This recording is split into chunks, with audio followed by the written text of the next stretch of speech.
C'est des vœux, on va dire, un peu particuliers, puisque nous sommes à la fin d'un mandat.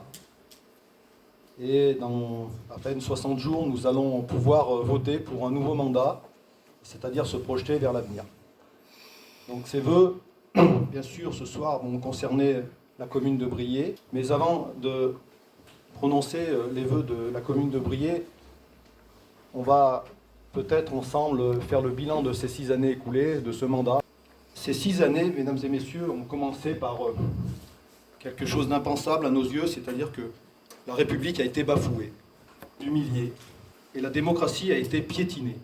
Ces mots sont forts, mais je crois que le bien le plus précieux que nous avons dans la République, ce sont le vivre ensemble, la laïcité et la démocratie. L'enjeu de cette campagne électorale est assez binaire, puisque d'un côté, vous avez la pieuvre métropolitaine et sa densification et son urbanisation, et de l'autre côté, vous avez la volonté d'une équipe qui s'appelle Briey-Angonne Avenir de défendre l'intérêt de notre village, de défendre ces belles terres.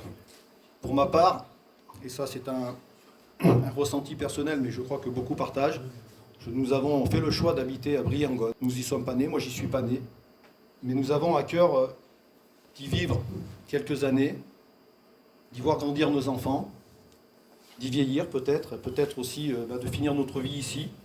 En tout cas, c'est pour ma part le plus beau village de la région Rhône-Alpes.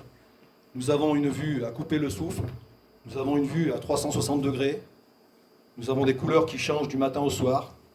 Et je crois qu'on doit prendre conscience que nous avons la chance d'habiter dans un si bel écrin. Alors oui, l'intérêt que nous avons aujourd'hui, c'est de redonner de la joie, de la gaieté, de la sécurité à notre commune. Mais pour avoir cette qualité de vie, nous devons être solidaires. Car le 15 mars prochain, le vote sera irrévocable. Le choix est clair. Je crois que l'équipe en place pendant 6 ans a fait le choix d'une urbanisation et densification, de transformer ce beau village en une périphérie de Grenoble. C'est leur choix. Nous avons fait un autre choix. Ça sera à vous de choisir le 15 mars prochain, en âme et conscience. Néanmoins, je crois que la politique que nous voulons mener est loin de cette politique-là. Nous voulons mener une politique qui a du sens, de la reconnaissance et de l'espoir, pour paraphraser Albert Camus. Nous devons avoir cet esprit village. Nous devons combattre, bien sûr, cette pieuvre métropolitaine, et qui, au demeurant, est la même que cette majorité qui est en place dans nos communes, parce que la métro, aujourd'hui, tout le monde me dit, c'est pas moi, c'est la métro. Mais moi, je voudrais vous dire que les élus qui sont en place aujourd'hui sont les élus de la métropole. C'est comme si vous me disiez, oui, mais c'est la mairie qui ne va pas. Non, c'est pas la mairie, c'est les élus qui sont à l'intérieur de la mairie. La mairie, elle y est pour rien.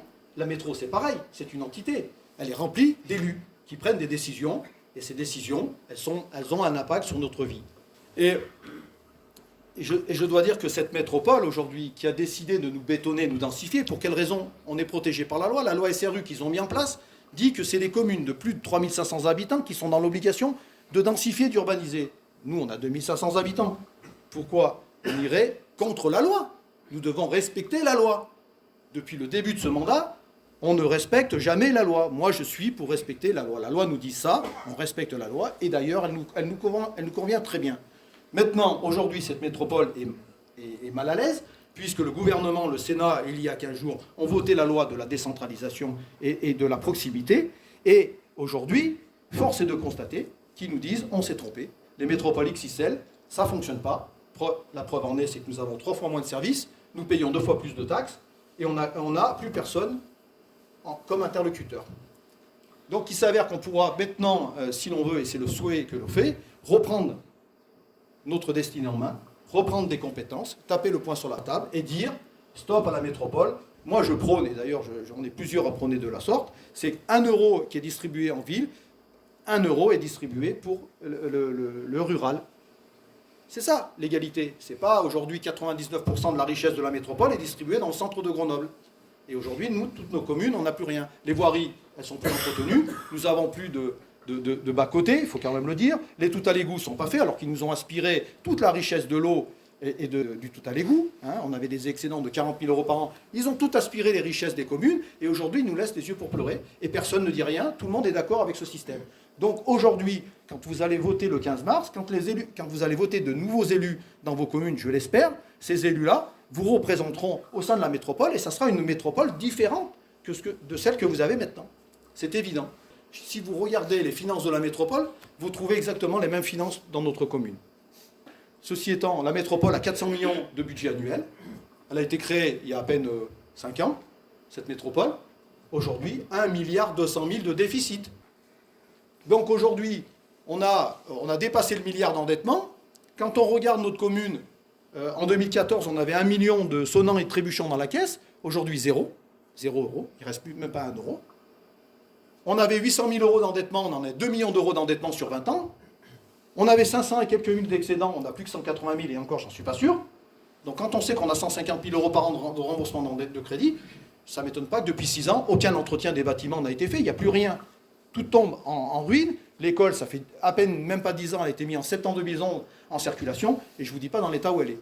Nous avons même saisi la CADA, parce qu'on attend depuis 1 an qu'on nous fournisse les papiers d'assurance, d'ailleurs que je pense qu'ils n'existent pas. On a des dégâts des eaux, on a des sinistres abominables. Il y a énormément de travaux à faire. Aujourd'hui, les parents d'élèves, j'étais encore parent d'élèves l'année passée, s'en plaignent. C'est une catastrophe. Les vœux que nous faisons, c'est de remettre en place une vraie gestion de proximité et surtout avoir la main sur notre destinée pour 2020 afin de pouvoir enfin entretenir notre commune et de vivre tranquillement. Alors après, la gabegie, elle continue. Vous savez, on en est à 3,7 millions avec la nouvelle mairie. Alors d'aspect comme ça, c'est un joli écran, ça fait un peu joli. Mais en vérité, elle sert à qui et à quoi? Les pièces sont exiguës, vous n'avez pas de salle de réunion. On nous avait vendu une salle de conseil municipal, elle n'existe pas. Donc au final, ces 3,7 millions, bien sûr, c'est qui a avalé toute la trésorerie, les finances et endetté. Et au final, au départ, ils nous avaient dit, ouais, mais on est obligé, parce qu'il faut mettre les bâtiments publics à l'accessibilité aux personnes à mobilité réduite. Pardon, excusez-moi. Ce qui est vrai. Il fallait aujourd'hui mettre les bâtiments publics accessibles aux personnes à mobilité réduite. Sauf que, un samedi, il y avait une exposition dans l'ancienne mairie qui aurait dû être transformée en salle du conseil municipal.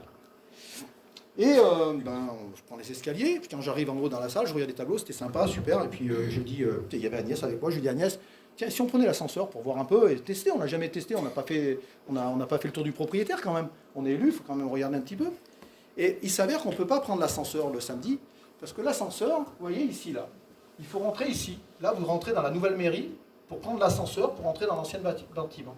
Sauf que le week-end, la mairie est fermée, donc vous ne pouvez pas avoir accessibilité aux personnes à mobilité réduite. Vous ne pouvez pas vous servir de l'ascenseur pour aller dans l'ancienne mairie. Donc ça, c'est le premier point. Vous voyez déjà. Le deuxième point, c'est que vous avez 30 places de parking. Le troisième point, c'est que vous ne pouvez pas faire entrer un bus. D'ailleurs, il ne pourrait jamais ressortir. Vous voyez. Le quatrième point, c'est qu'il n'y a pas de sas anti-bruit. C'est-à-dire que si on loue cette salle en salle des fêtes, et je vous rappelle qu'ils nous l'avaient vendue pour 400 personnes dans un édito qu'ils ont édité eux-mêmes. Moi, je n'invente pas les chiffres, hein, je reprends juste ce qui est dit. Et dernièrement, si vous avez vu le dernier édito, ils louent la salle pour 130 personnes assises. C'est-à-dire que la même salle, la même superficie que celle-là. C'est la même en superficie. Peut-être 1 mètre par-ci ou 1 mètre par-là, ça ne change rien. On a refait la même. Et ceci étant, aujourd'hui, avec les peu de moyens qu'on va avoir, il va falloir, 1, faire des économies, et 2, trouver des solutions pour essayer, tant bien que mal, faire vivre la commune. Je rappellerai aussi que les finances de la commune aujourd'hui sont en baisse. C'était prévu pendant 5 années, elles vont baisser. Les dotations de la métro sont en baisse puisqu'ils nous ont aspiré toutes les compétences. Et là aussi, il y a un point sur lequel je voudrais vous informer, parce que c'est important que vous le sachiez. Quand la métro nous a vendu en disant « oui, vous comprenez, on va mutualiser, on va prendre les compétences, comme ça, en mutualisant, ça va faire des économies d'échelle. » C'est vrai, sur le papier, théoriquement, c'est vrai. Sauf que, je vais vous expliquer comment ça s'est passé. Le jour, ils sont venus à Briey, ils nous ont dit « bon, écoutez, on vous prend la voirie. » Alors, ouais, ok, très bien, super. Bon, mais par contre, non, mais on ne vous prend pas le personnel. Hein.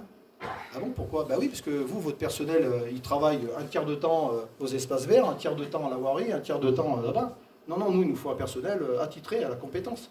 Ah bon, d'accord. Donc du coup, ils ont pris les compétences, ils nous ont enlevé l'argent qu'elle avait avec, et puis ils ont rembauché de leur côté des gens pour faire les compétences, et nous, ils nous ont laissé le personnel. Il s'avère qu'au final du compte, au bout de 6 ans, la métro a embauché plus de 1000 personnes, et toutes les communes ont continué d'embaucher. Bilan des courses, les frais de fonctionnement ont explosé de partout. C'est un non-sens. Voilà, in fine, le résultat de tout ça. Alors ce soir, je fais déjà aussi le vœu de répondre à chacune de vos demandes sous 48 heures. Si demain matin nous sommes élus, je mettrai en place ce système. Plus personne ne restera sans réponse. trop de personnes, trop de Briatos que je croise me disent qu'ils ont écrit, qu'ils ont envoyé des mails et ils n'ont jamais de réponse. Vous êtes nombreux à me remonter cet état de fait. Nous remettrons, bien entendu, ce qui devait être fait, ce qui avait été promis, le tout à l'égout dans toutes les rues qui ne l'ont pas. Je pense au Souveyron, où les chantiers se sont arrêtés, le Mont-Roland. Le déneigement sera fait sur toutes les parcelles de la commune, que ce soit privé ou public. Je crois qu'aujourd'hui, les citoyens de Briey règlent leurs impôts.